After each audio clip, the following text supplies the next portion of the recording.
Welcome to the Narrowing Path, Walking the Spiritual Walk. My name is Steve Van Eierstein. Thank you all for joining me again today for August 26th readings of James Allen's Daily Meditations. This, of course, will be fresh to you and fresh to me, meaning that you'll get my genuine response, reactions, observations, and what I relate to about the reading, as this will be the first time that I hear it or read it right here on this podcast with y'all, and I've really am enjoying it. And yesterday's was another great reading. If you haven't heard it yet, please go ahead and check it out. And we'll go right into it here for August 26th. So here we go. This is August 26th reading from James Allen's Daily Meditations.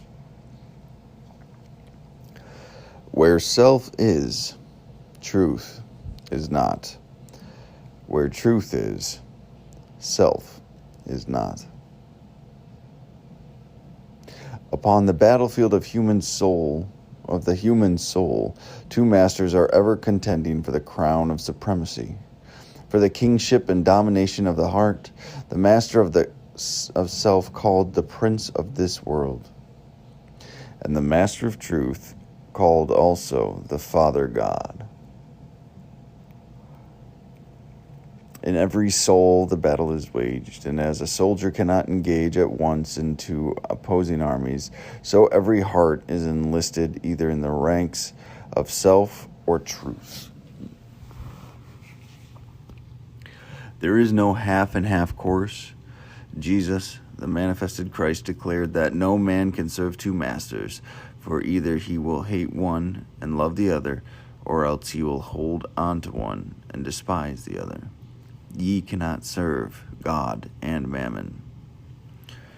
You cannot perceive the beauty of truth while you are looking out through the eyes of self. This one is so important because we have to make these decisions every day. We have to make this decision every day with every action. Every action will do one of two things. It will serve self or will serve God. It all comes down to that. Who do we serve with our actions, right? And it is that simple sometimes, which blows some people's minds, including my own. And I have to actually ask myself that question occasionally. Well, more than occasional, probably. Who am I serving? Is this serving myself? Is this serving God? And because you can't do both. You can't do both. And I do believe this relates to the 12-step community in a lot of ways, because people say you're either walking towards a drink or from a drink. And I think that's the same decision. When I'm walking towards a drink, I'm serving self. When I'm walking away from a drink, I'm serving God. It's the same thing. So let's go through this line by line. I'm loving this already. So here we go. Where self is, truth is not. Where truth is, self is not. Right? So truth is one of the names he gives to God, to righteousness, to living a spiritual way of life, right?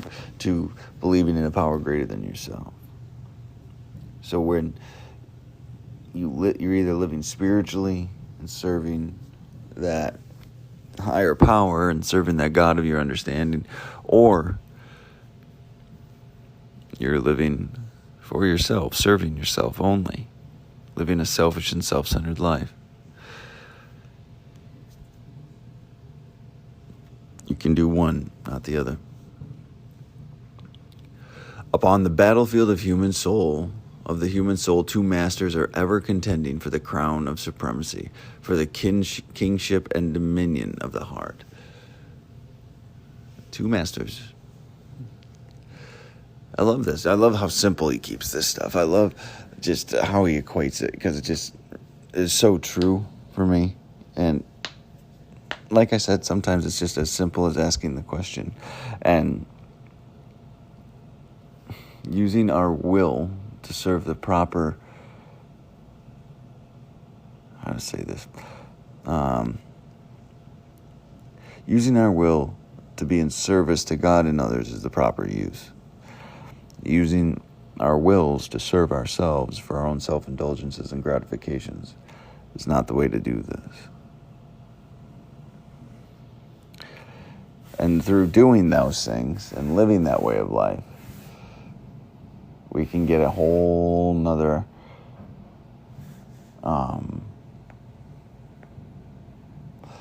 through doing those things, living that way of life is where we actually get the sense of peace and serenity, the sense of calm and comfort and strength that we're actually looking for.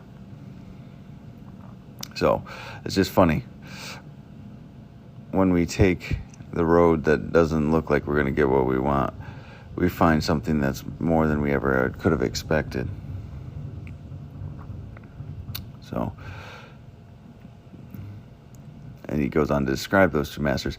The master of self, also called Prince of this world, and the master of truth, also called the Father God. So, self, Prince of this world. And there's so much more than this world, isn't there? Like, that's one of the biggest things. There's so much more beyond just what we can just physically see and just physically touch. The material world is actually quite limiting at the end of the day. So, the Prince of this world, and then the other is called Master of Truth. We also call the Father of God, Father God.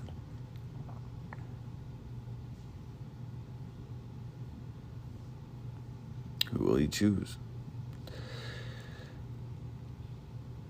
In every soul the battle is waged, and as a soldier cannot engage at once in two opposing armies, so every heart is enlisted in either in the ranks of self or truth. So you don't get, there's no middle ground.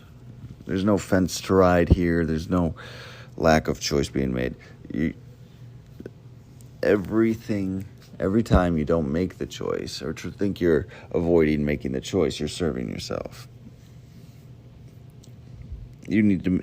The thing is, with living this way of spirituality and living a spiritual way of life and being in service, is something you have to actively choose to do. You can't do it by non-action. You can't do it by accident. Most times, you do it intentionally. You choose to do the right thing for the right reason because it's the right thing to do, and that's the only reason you do it.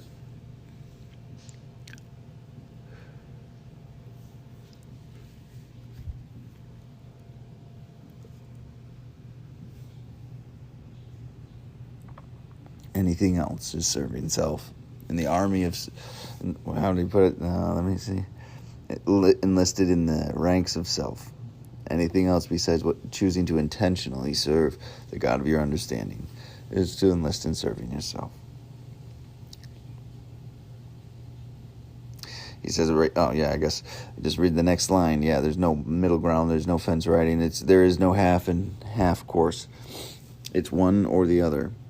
How will you do? How will you live?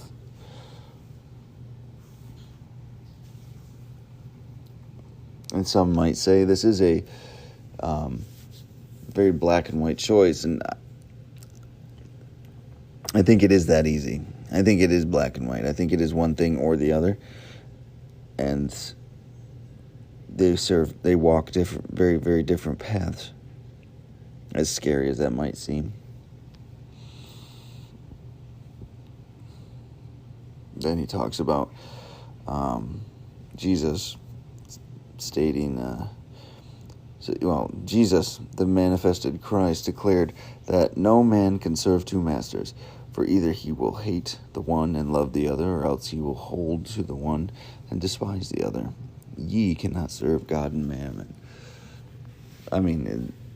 So this has been a common concept for a very long time, stretching back to biblical writings. But I'm sure before that as well. That I don't think, and I'm sure there's obviously been other writings, including James Allen's writings, that say the same thing. These principles, these laws, these understandings are universal. I say that all the time because that's what binds everybody. That's what binds all of these things that are trying to serve a greater good and cause. is that spiritual truths are universal truths.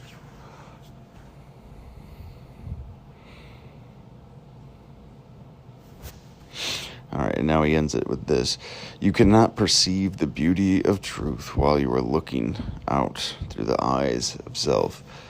And it was kind of like that veil we talked about yesterday, that when you switch perspectives, kind of is easily seen and discarded, right?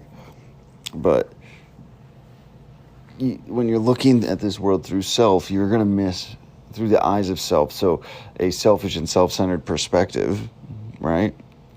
When you're looking at the world through this, you will miss so much. Your perception will be distorted. Your understanding will not be accurate.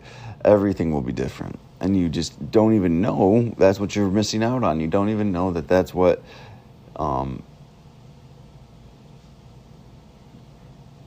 is being taken from you.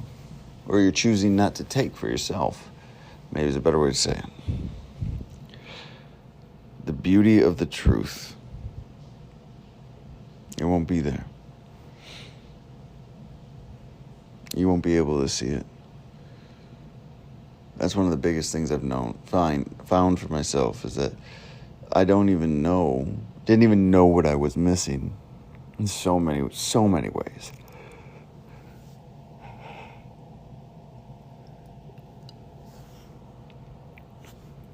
But just another fantastic reading. So, great reading. It's that's where it ended, and it's really simple in the actual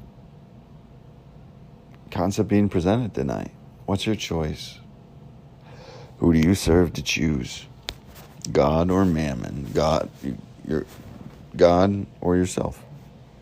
A power greater than yourself, or your own selfish indulgences? Others, or solely you? It's a big question. So that's where I'll wrap it up tonight. Thank you all for joining me today. As always, it's always a pleasure, and I look forward to tomorrow. So until next time, thanks. Oh, sorry about the noise in the background. I'm not currently at my regular location filming. I'm out and about in the world on vacation. So thank you for your patience. And again, until next time, thanks.